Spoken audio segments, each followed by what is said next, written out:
बिल्कुल। हितेश भाटिया आगरा से। हितेश जी नमस्कार और हैप्पी न्यू ईयर। बताइए क्या सवाल है? सर आपको सर नमस्कार। Wish you a very happy new year. आपको और सविंद्र जी को बहुत सारी नववर्ष की शुभकामनाएं और साथ में मैं बधाई देना चाहूंगा। बीते वर्ष की जो 20% का हमने मार्केट के अंदर एक उछाल देखा है और ऐसा ही उछाल आगे भी बना रहे, हम तो यही कामना करेंगे सर। जी सर बिल्कुल। सवाल तो बहुत सारे हैं पूछने के लिए, लेकिन समय की पाबंदी है, समय कम है, तो सर मैं सिर्फ 2 ही सवाल पूछूंगा। मेरे पास एक 2000 शेयर सीएनबीसी ने मेरे को 221 रुपए में दिलवाए थे। आप ही लोगों ने एक्साइड इंडस्ट्रीज के, जो आज तक होल्ड है, और मैं बिना आप लोगों से पूछे सर उसको नहीं बेचूंगा, तो कहाँ मुझे बेचना है वो बताइएगा। दूसरा सर मेरे पास 500 शेयर पूना वाला फिनकॉर्प के हैं, जो मैंने अभी लिए हैं 400 रुपए में। सर बिल्कुल आखिरी सर सवाल नहीं है, वो रिक्वेस्ट है कि ऐसा एक व्यूअर, मैं आपसे नए साल की सर एक टिप मांगना चाहूंगा जो मैं इस पूरे साल के लिए रखूं। Over to you sir. जी सरवेन जी, दो सवाल हैं इनके। एक तो एक्साइड इंडस्ट्रीज का और एक पूना वाला फिनकॉर्प। साथ ही जी इन्होंने न्यू ईयर के लिए गिफ्ट भी मांगा है।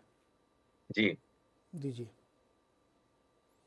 देखिए, सबसे पहले एक्साइड लेते हैं, तरतरीब बहुत तरीके से जाते हैं। एक्साइड यहाँ पे डेफिनेटली देखिए बहुत बढ़िया, ऑलरेडी पीछे ब्रेकआउट रैली सब बन चुकी है, ग्रीन स्काई जोन में अब जा चुका है। नया साल का बंद भी, इसका जो मिड कैप का जो टॉप था, लोग ये सोचते हैं 2021-22 का एक मेन टॉप था, बट 2018 का एक बहुत इंपॉर्टेंट टॉप था जहाँ पे mid cap index top out हो गया था। उस टॉप को जब हम मद्देनजर रखते हैं, 304 रुपए 70 पैसे का हाई मुझे एडजस्टेड भाव पे मेरे डेटा में वो दिखा रहा है। आई थिंक उसका ब्रेकआउट अब हो गया है। तो जैसे मैंने बोला कि अब यहाँ पे डेफिनेटली इस तरह के स्टॉक्स थोड़ा और आउट परफॉर्मेंस करते रहेंगे। इंडेक्स में अगर थोड़ा बहुत नरमी आ भी गई तो आई थिंक ये सारे स्टॉक्स में पोटेंशियल है चलने का। तो आई थिंक मेरे हिसाब से एक्साइटमेंट ट्रेड में बने रहें। और आई ऑडियो। थिंक जो जो पिछला जो हमने कहा ब्रेकआउट 300 के आसपास, 304 के ऊपर जो ब्रेकआउट हुआ था, आई थिंक वही क्रूशियल है और उन एरियाज के नीचे कहीं एक ट्रेलिंग स्टॉप लॉस भी होना चाहिए। तो आई थिंक 299 के आसपास एक क्लोजिंग ओनली स्टॉप लॉस लगा के एक्साइड इंडस्ट्रीज में मेरे हिसाब से इनको यहाँ पे बने रहना चाहिए। और जहां तक रही पूना वाला फिनकॉर्प की बात, आई थिंक मोमेंटम यहाँ पे जो है वो तकरीबन मुझे आता हुआ लग रहा है 440 450 के ऊपर। मुझे लगता है कि यहाँ पे मोमेंटम आएगा।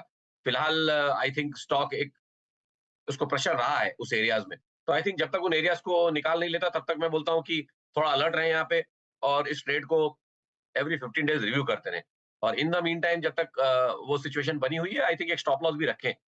मुझे लगता है 414 रुपए के नीचे इनको एक स्टॉप लॉस भी यहाँ पूना वाला फिनकॉर्प पे मेंटेन करके चलना चाहिए। ओके, तो पूना वाला और एक्साइड की राय थी। अच्छा, वो कुछ इन्होंने गिफ्ट भी मांगा था एक। जी।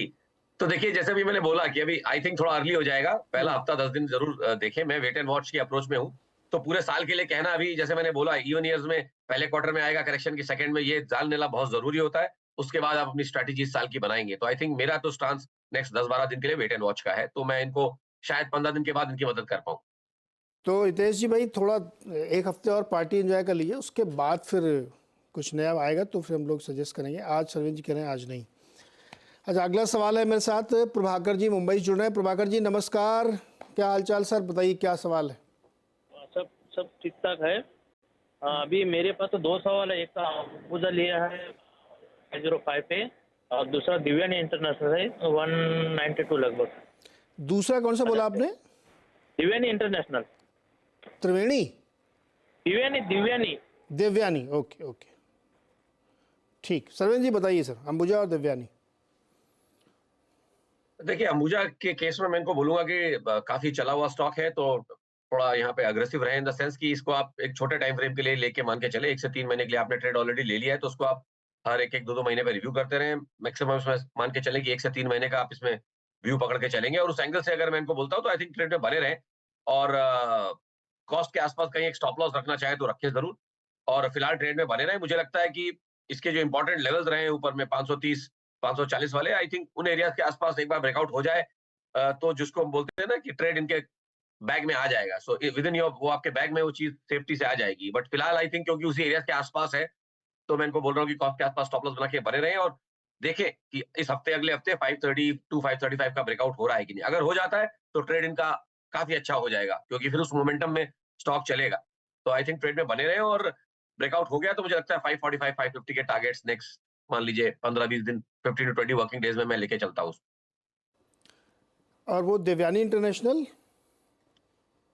देखिए, देवयानी इंटरनेशनल में मैं इनको बोलूंगा कि इसका इसका क्वार्टरली का सेटअप, जो इसके ओवरऑल सेटअप्स इस क्वार्टर के बने हैं, वो कोई बहुत ज्यादा इनकरेजिंग नहीं है। तो मेरी राय तो, और वैसे भी ये थोड़ा सा कम वॉल्यूम वाला स्टॉक है, ट्रेडिंग के लिए उतना बढ़िया नहीं रहेगा, बट मेरी राय इनको यहाँ रहेगी कि उछालों में मेरे हिसाब से एक बार निकलने की कोशिश करें, यहाँ पे उछालों में यहाँ से निकलने की कोशिश करें। हाल में निकलने की कोशिश करें। और अगला सवाल हमारे साथ है महाकाल की नगरी से यानी उज्जैन से कुश शर्मा जी। कुश जी बताइए क्या सवाल है सर। नमस्कार सर, अंग्रेजी नववर्ष की बहुत बहुत शुभकामनाएं आपको। बिल्कुल सर, आपको भी बहुत बहुत शुभकामनाएं। बताइए सर। सर मेरे पास बैंक ऑफ इंडिया है, 2000 शेयर है, मैं 1 ईयर के लिए होल्ड कर सकता हूँ। और सेकंड में क्वेश्चन, मेरे पास 4 लाख रुपीस और है, उनको मैं इन्वेस्ट करना चाहता हूँ। या बैंक ऑफ इंडिया की और शेयर परचेस करूँ या कोई और शेयर 1 ईयर के लिए? जी sir, Sarvind bank of India 115 में इन्होंने लिया, 113.75 भी चल रहा है। सरकारी छोटे बैंकों में रनअप तो है, क्या ये सही इनका ट्रेड है? और भी अगर इन्वेस्ट करना चाहे तो देखिए, ट्रेड इनका सही है, बट एक short to medium term swing high के आसपास आ गए हैं, जहां पे आप देखिए कि कुछ समय से स्टॉक को प्रेशर रहा है। तो ये एरियाज जो रहे 113 115 वाले, इसमें लास्ट टाइम ही सितंबर के पास 2023 में हम जाके सितंबर में अटके थे, और अभी भी जो अभी रिसेंटली जो अभी अटके नवंबर दिसंबर में, वो भी तकरीबन इन्हीं इन्हीं एरियाज के आसपास 115 120। आई थिंक इन एरियाज में थोड़ा प्रेशर है स्टॉक को। तो अब इन्होंने जो ले लिया है वो तो ले लिया है, नया तो अब देखिए अभी आपके कॉस्ट के आसपास ही है, तो आप नया उसी में एवरेजिंग करने नहीं जाएंगे मेरे हिसाब से। ट्रेड में बने रहिए, और जो मैं सबको बोल रहा हूँ वही कि 15 दिन पे, एक महीने में अपने हर ट्रेड को आपको यहाँ पे रिव्यू करना चाहिए, क्योंकि ये साल की वो जरूरत है, इस साल की वो जरूरत है कि आप अलर्ट रहें, और हर 15 से 20 दिन में आपने कुछ किया है उसको आप थोड़ा सा रिव्यू करते रहें। तो मुझे यहाँ पे बहुत ज्यादा 120-25 के ऊपर ये जाता हुआ फिलहाल नहीं लग रहा नेक्स्ट महीने 3 महीने में। तो आई थिंक जो पोजीशन है उसमें बने रहे ऊपर में। मेरे हिसाब से अगर 125-25 का लेवल मिलता है और ट्रेडिंग करने की मंशा हो तो बेच के दोबारा लेने मिलेगा। मुझे लगता है कि इसमें इस साल में इस स्टॉक के लिए 90 रुपए तक का नीचे का रिस्क है। तो अगर 90 रुपीज के ड्रॉडाउन, उतने ड्रॉडाउन से अगर 90 रुपए जाता है और उस ड्रॉडाउन से इनको तकलीफ नहीं है तो ट्रेड में बने रहे, अन्यथा 120-25 की रेंज में थोड़ा सा एक बार बुकआउट करके फिर दोबारा नीचे लेने की कोशिश करें। ओके। एक और सरकारी कंपनी है, सरकारी बैंक है, केनरा बैंक सुंदर ने लिया है 445 पर कॉल। इसमें क्या करना चाहिए जनवरी के लिए? देखिए, ऑप्शन में तो अब ये देखिए, ये बहुत ज्यादा एक मोमेंटम थे स्टॉक्स में और उस समय मोमेंटम प्ले हो रहे थे, बट फिलहाल थोड़ा सा मोमेंटम इसमें डाई डाउन हो गया, कम हो गया है इस स्पेस में। तो यहाँ पे भी ऑलमोस्ट तकरीबन वही राय है कि भाई देखिए, बहुत ज्यादा तो मुझे नहीं लग रहा कि 460 465 के ऊपर टिक पाएगा। तो जब मुझे लग रहा है कि बहुत ज्यादा 450-60 के ऊपर नहीं है, तो ऑप्शन में तो इनके बहुत ज्यादा पैसे बनेंगे, ऐसा मुझे फिलहाल नहीं लग रहा।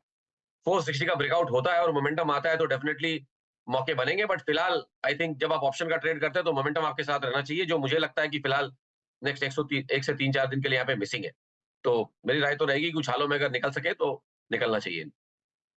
ओके, उछालों में निकलना चाहिए। सरवेज, एक BHEL देखिए आज 200 के पार हो गया, खबर भी थी अलग इसमें, लेकिन धीरे धीरे चलते चलते अब ये हो गया 200 के पार। और दूसरा IRCTC 900 के पार। जी, दोनों में क्या राय है? देखिए BHL तो बहुत अच्छा लगता था, अब हमारे भी टारगेट्स आ गए, उसके ऊपर भी अब निकल रहा है और बढ़िया चल रहा है। तो आई थिंक ऐसे केसेस में मार्केट के साथ ट्रेलिंग स्टॉप लॉस के सहारे जिस तरह से स्टॉक बना हुआ है, इस ऐसे तरह के स्टॉक्स में बने रहना चाहिए। तो यहाँ पे भी मेरी राय वही रहेगी कि अब जिनके पास है, जिनके पास रह गया है और जिनके पास है वो बने रहे ट्रेड में, और मेरे हिसाब से तकरीबन 189 के आसपास कहीं एक trailing only stop loss maintain करें और ट्रेड में बने रहे। नए समीकरण, नए रिस्क रिवॉर्ड तो मुझे यहाँ से निकालने में थोड़ी मुश्किल होगी, क्योंकि स्टॉप लॉसेस दूर है। तो फिलहाल मेरी राय रहेगी कि ट्रेलिंग स्टॉप लॉस के सारे भेल में बने रहे। और दूसरी जहां तक IRCTC की बात, इसको हमने, अगर आपको याद हो, जब ये पिटा था तो हमने इसको बहुत संभाला और लोगों को आश्वासन दिया था कि भाई 550 600 ये सारी रेंजेस इसकी लॉन्ग टर्म वाली हैं, सपोर्ट एरियाज हैं और यहाँ सपोर्ट लेके चलेगा। तो इसने निराश नहीं किया है, 12-15 महीने उन एरियाज में इसने पूरा अच्छा एक एक्यूमुलेशन जोन बनाया और अब चल रहा है। तो आई थिंक जो ये इसने 750 के एरियाज को निकाल लिया, ये एक बहुत बढ़िया मीडियम टू लॉन्ग टर्म संकेत है, और मेरे हिसाब से जिसके पास है ट्रेड में बने रहना चाहिए। और ऊपर के हाईज जैसे हमने बोला था, क्योंकि अभी भी इसका एक ऊपर का लेवल जो है वो पेंडिंग है, तो आई थिंक एक बार ये अपने पिछले हाईज के आसपास जाके उनको टच करने की कोशिश करेगा। टाइम लगेगा इसमें, बट आई थिंक 1279 1280 के जो इसके हाईज थे 2021 वाले, आई थिंक उन एरियाज के पास ये पहुंचेगा। 9 से 12 महीने प्लस का अगर आपके पास होराइजन है तो ट्रेड में बने रहे।